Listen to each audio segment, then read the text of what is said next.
Let's get started. I know everybody's either starting their day with their lunchtime or in their mid-afternoon. So let's get started. My name is Nicole Hood. I am the co-founder and CEO of My First Nest Egg. I'm so excited and very thankful that you're all joining me today, and we're going to discuss the ABCs of creating financial literacy curriculums for kids. I'm really focusing on those elementary and middle school students. So a little bit of background. My First Nest Egg is a digital financial education platform that gamifies healthy habits for kids. My co-founder, Annie, who's also here on the platform today, and I started the company in 2020 during COVID. We're moms. We have 7 kids between us, all 13 and under. And when they came home from school, we started to really notice gaps in their education. For us, it was that our kids simply didn't understand money, and especially in the digital world.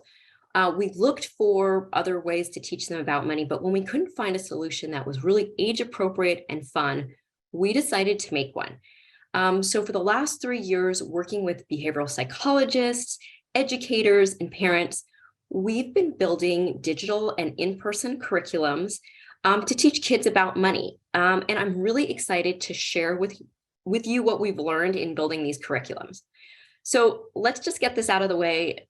Building financial literacy curriculums for kids is really difficult. First, money concepts are complex. It's hard to teach even adults about money, so no less kids. Add on that kids have a really short attention span. They're digital natives. Kids in every generation have had short attention spans, but I really think that it's become more so.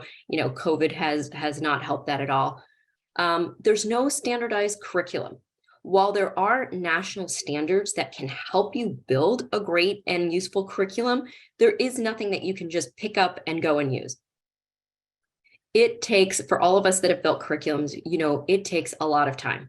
And then after you've built them, you really got to try them out with several groups of kids before you know that you have something that's effective. And I think effectiveness is something that was the most critical to us. We really talked about this a lot. So after years of building curriculums, we've really discovered a framework that has helped us to build something impactful and that we see has results that we're looking for. So just a little case study to just tell you a little bit about this. We have a framework that we call the ABCs of curriculums. And using this framework, we developed a 2-minute per day curriculum that we wound up giving to a income aftercare program. 100% of the kids are free breakfast, lunch, and dinner. And even the teacher herself said, hey, I'm not really comfortable talking about finances. I don't really feel great about them myself. But what we did is we gave them our really short 2-minute per day curriculum. And in 30 days, we saw financial literacy scores increase by 13.26%. And it was exactly on the concepts that we had introduced to them. And the best part of it all is that they wanted to do more. So we really believe that this framework is really impactful in getting kids to want to do more and in actually raising their financial literacy scores. So the ABCs of creating impactful curriculum. A, it's got to be age appropriate. B, be fun, be kid-like, and C, consequential. So take away any one of these pillars and you don't get something that's that impactful, or it won't really change behaviors. So let's look at a quick example. Let's teach kids about a budget. First, we have to ask, can budgeting be age appropriate? Of course. There is something that every kid either wants to buy or sees purchased with regularity. It could be toys, food, birthday party supplies. But if it's not age appropriate, you're going to lose your audience right off the bat. So introducing maybe timeshares or buying equipment or something like that, they really don't have a lot of context for, is not going to be an age appropriate exercise. So for the purposes of this example, let's do a supermarket. Now, be fun, be kid-like. Well, if this is an in-person exercise, one way to make it fun is to make it interactive. So let's let them get up, touch something, collect something from a table. So for the sake of example, we set up a fake supermarket where kids get to shop on a budget, and we lay out a whole bunch of fake foods or representations on a table and let kids bring back price tags and add everything up. Again, if you take away the element of fun, this interactivity, you're going to start to see eyes glazing over and you've lost your audience again. Last pillar is C, consequential.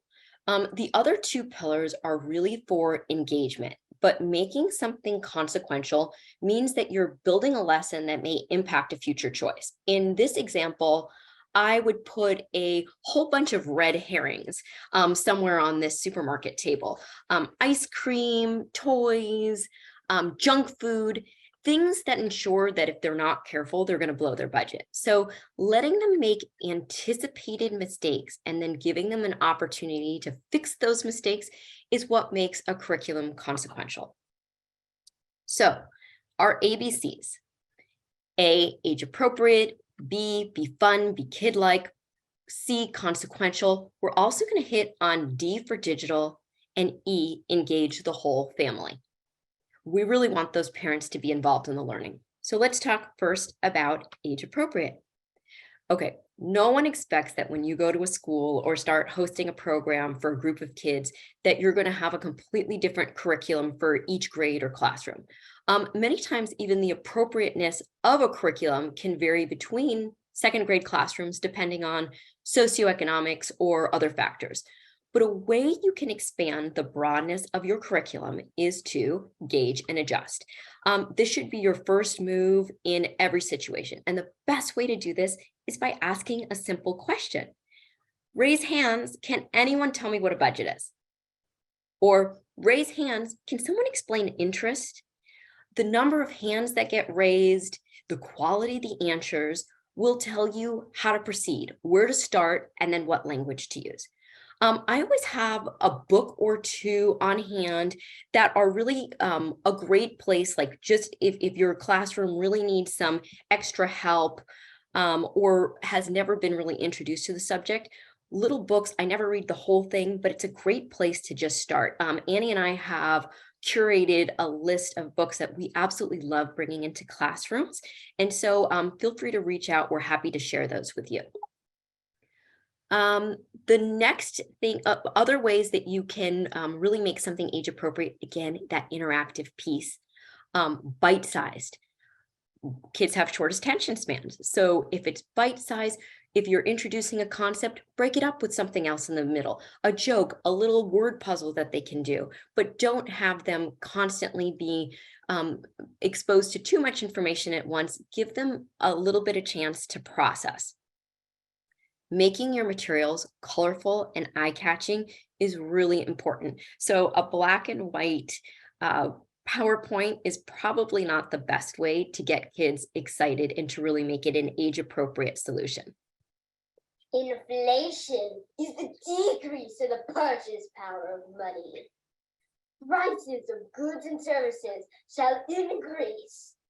One good indicator of inflation is when the prices of gas become expensive. That one's for free. Gross. Not that kind of gas. If you want to keep kids engaged and wanting more, make them laugh.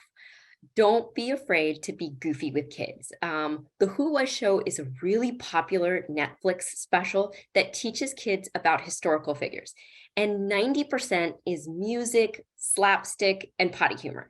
10% focuses on the actual history, but they watch and rewatch, and they're really excited about it. And by the end, they know more about Gandhi, George Washington Carver, and Galileo than most adults.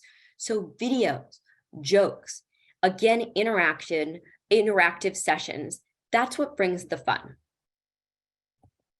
C, we're going to talk about consequential again. This, we will admit, is the hardest pillar of the ABCs framework.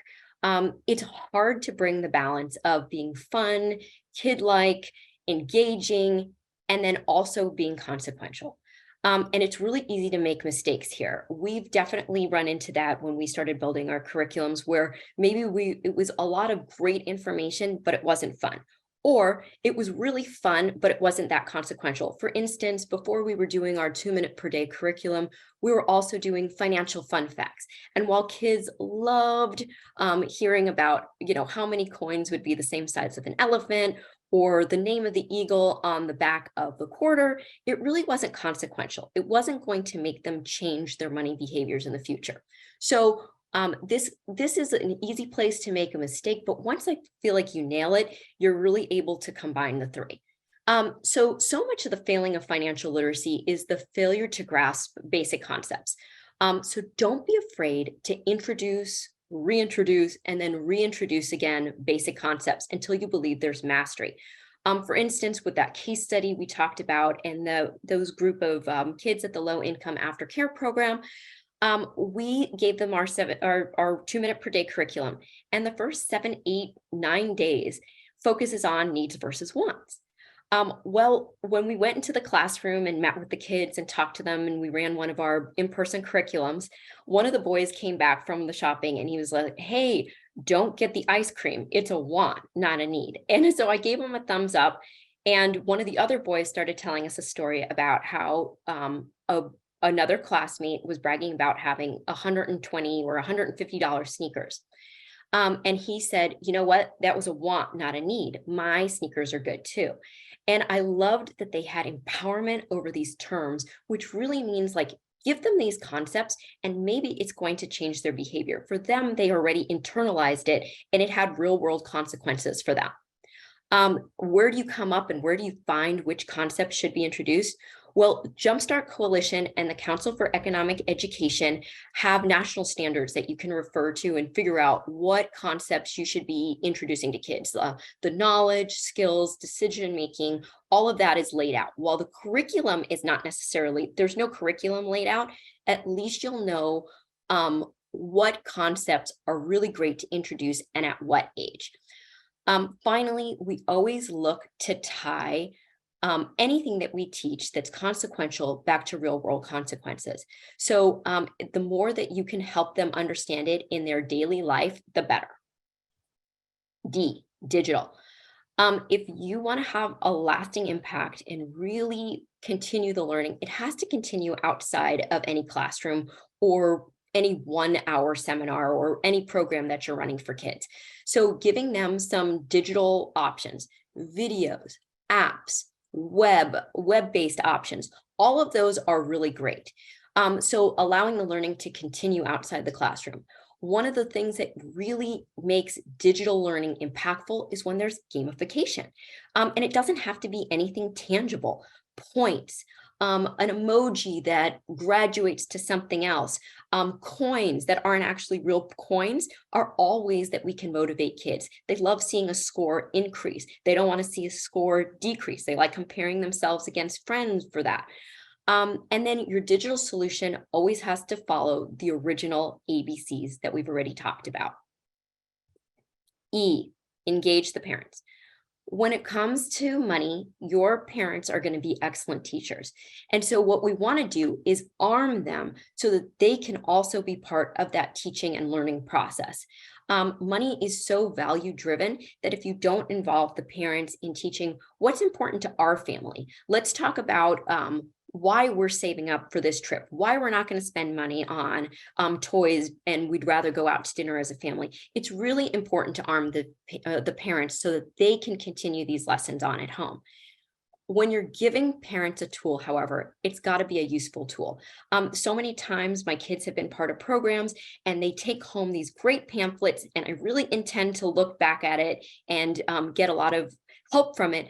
But if it's not useful and it's not something easy to integrate into our lives, it probably is not going to get used. So what we're talking about by making it a useful tool for parents, maybe it is a calendar that has a prompt and every day it either introduces a financial literacy word or a concept that would be great to talk.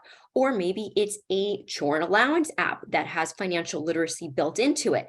And, parents are always looking for ways to motivate their kids and downloads of chore and allowance apps increase year over year. So it has to be coupled with something actually useful to the parents. We've spent the last 3 years creating impactful curriculums and learning along the way.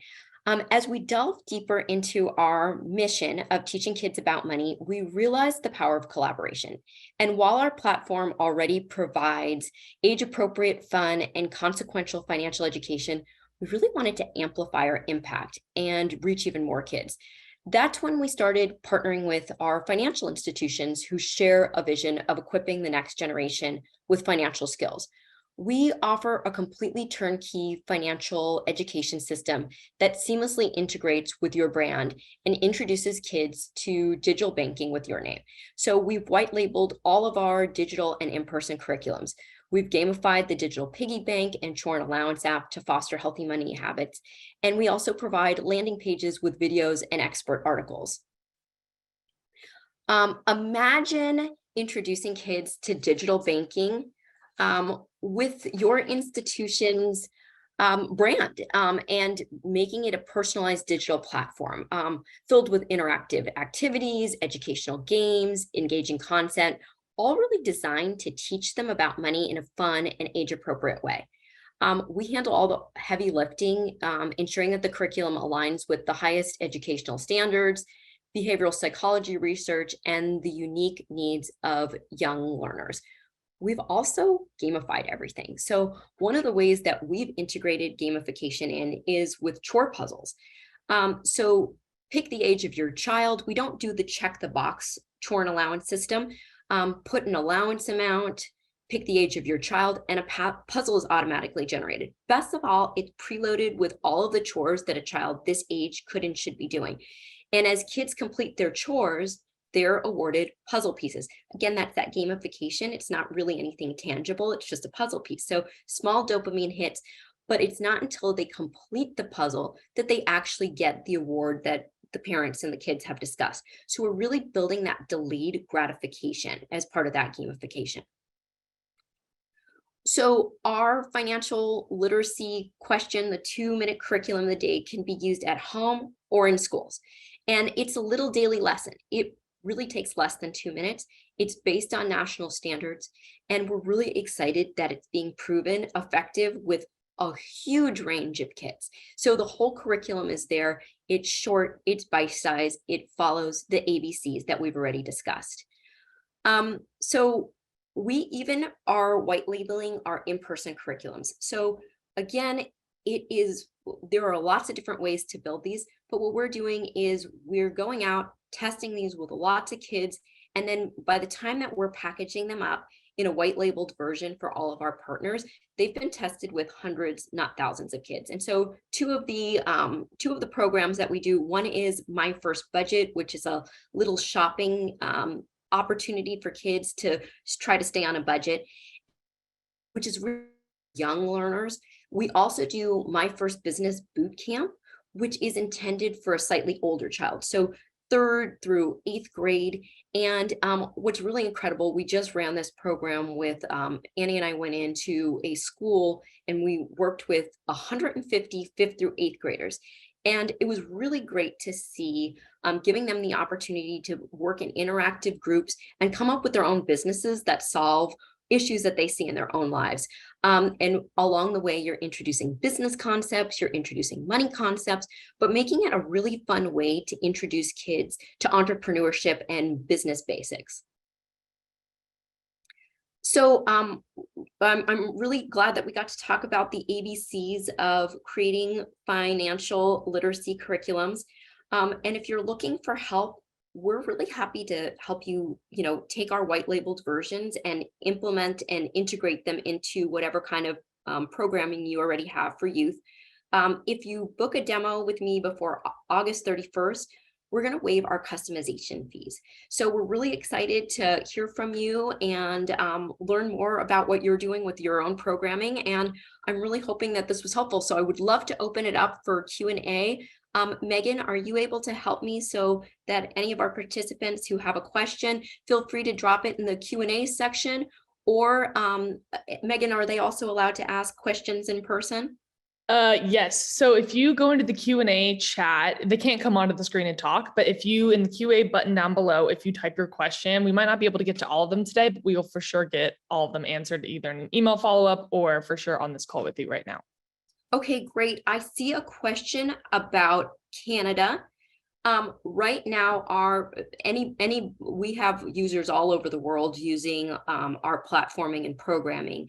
Our standards are based on the Council for Economic Education and Jumpstart standards. I would need to see if they're also if they align with the Canadian standards. But the way that we have based it off of is the Jumpstart and Council for Economic Education. So I will check on that, Liana, and I will follow up with you. Do you have a curated list of shows, apps, videos? We do have a lot of resources that we recommend. We also create a lot of our video content. There are so many authors that we follow that have incredible books, and they have some content as well. So Anna, feel free to follow up with me, or I'll follow up with you and share all of the different resources that we've gone to for some digital resources. Does the service span to teens and college age curriculum? We really see ourselves as experts in 13 and under. And that is really where we've spent our time in building the curriculums. I feel like there's a slight difference when you start doing it for teens. Some of our curriculums, like the My First Business curriculum, really could go up much higher than 8th grade, but we do not focus on teens in college. Again, we do have people that we recommend for those types of curriculums that we would be happy to share. Will the recording and slide be shared? Yes, absolutely. This is being recorded, so anybody who, Megan, will you tell me how we're going to be sharing this slide deck with everybody in the recording? Yeah, absolutely. We'll be sending an email follow-up with the recording. And then if you want, we can include the slide deck as well, just as a reference point. So you'll be getting that around really soon. Okay, excellent. Another question about globally friendly. Yes, the application can be used. As I said, we have users all over the world. The standards are based on the US national standards at this point.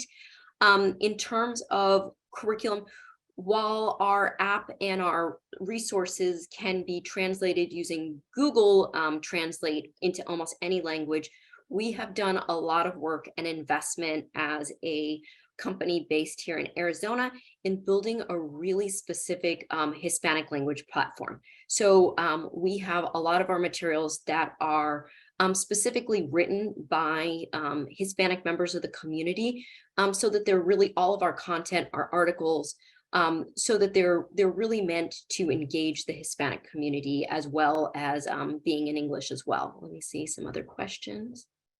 Are we getting certificates of attendance on this webinar? No, we are not giving out certificates of attendance for any particular thing at this point, but excited that you were able to join us today. Any other questions where we can answer those?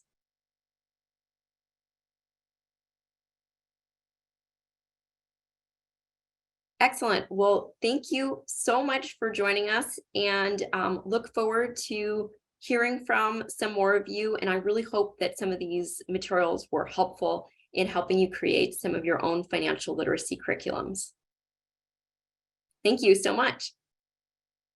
and also, if we didn't get to your question, we'll also follow up in an email with Nicole as well, just to make sure that everyone can get their questions answered. Sweet. Thanks, Nicole. That was great. Oh, where are you based? We're based in Phoenix. And what is your contact info? Megan, will we be able to send that out, please? Yeah, absolutely. We'll send out your. Awesome. Thank you so much. Alrighty. Thanks, everyone. Have a great day. Thank you for joining us.